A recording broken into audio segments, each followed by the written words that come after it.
Hello students, in my last class we have studied about weather and climate and factors affecting the climate of a place, in which we have studied latitude, altitude and winds, and today we will read about distance from the sea. Now see, this places closer to the sea experience equable or moderate climate. Moderate climate means it is neither too hot nor too cold because of the difference in the temperatures of water and the land. And land heats up faster than the water. Now you can see this picture. During the day, hot air above the land rises and is replaced by cool winds blowing in from the sea. They keep the land cool and are called sea breeze. This picture is of sea breeze, and this is at night. This is the picture of night time. At night, the land is cooler than the sea water. How?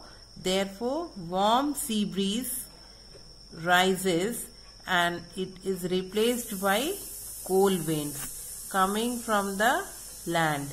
They keep the sea cool and are called, this is called land breeze.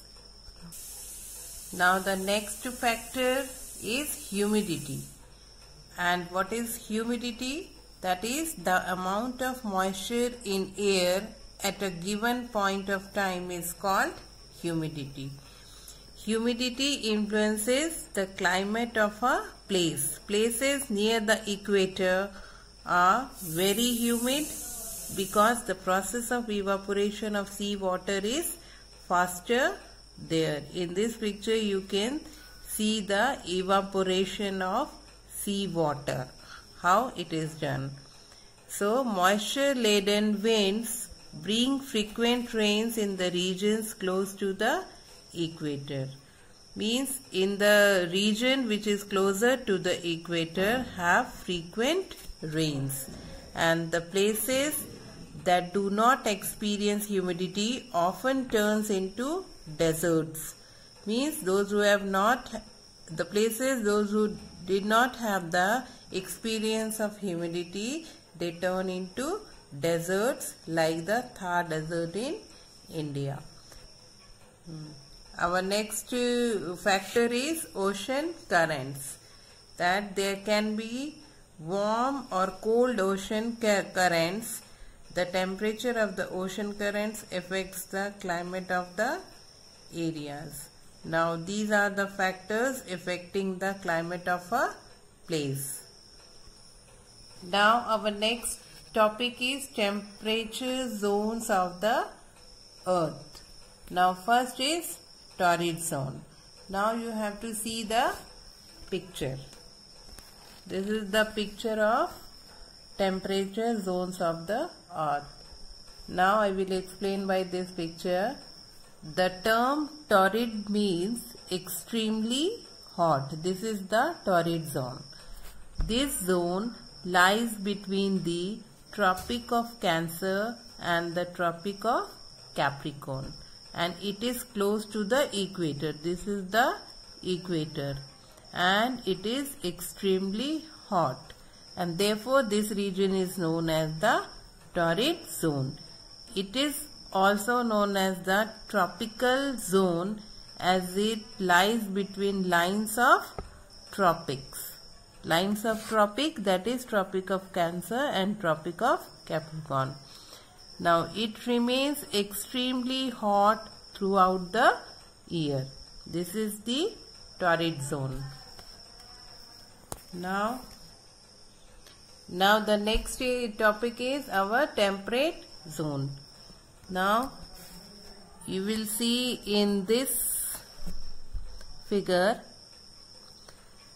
this is not temperate zone and this is south temperate zone. Now in the northern hemisphere, the temperate zone is situated between the Tropic of Cancer and Arctic Circle. These two. This is Tropic of Cancer and this is Arctic Circle. In between is North Temperate Zone. And in the southern hemisphere, here, see, it is situated between the Tropic of Capricorn and the Antarctic Circle. And the temperature in this zone remains mild throughout the year. Mild means neither too hot nor too cold. And in the northern hemisphere here, it is known as the North Temperate Zone, and in the southern hemisphere, it is known as the South Temperate Zone. This is Temperate Zone. Now the next topic is the Frigid Zone. Now see the figure here. This is the Frigid Zone, here and here. The Frigid Zone covers the areas that lie between the Arctic Circle. This is the Arctic Circle and the North Pole in the northern hemisphere, and between the Antarctic Circle and the South Pole here in the southern hemisphere. These areas receive very little heat from the sun and hence remain very cold throughout the year. These two frigid zones. And most parts of the frigid zone remain covered with snow in all seasons. In the northern hemisphere, it is known as the North Frigid Zone, and in the southern hemisphere it is known as the South Frigid Zone. Now students, I hope you have understood temperature zones of the earth. So today you read it properly, see the video, read the book, and then you will understand it properly. And in my next video I will deal with the chapter topic lunar eclipse. Thank you.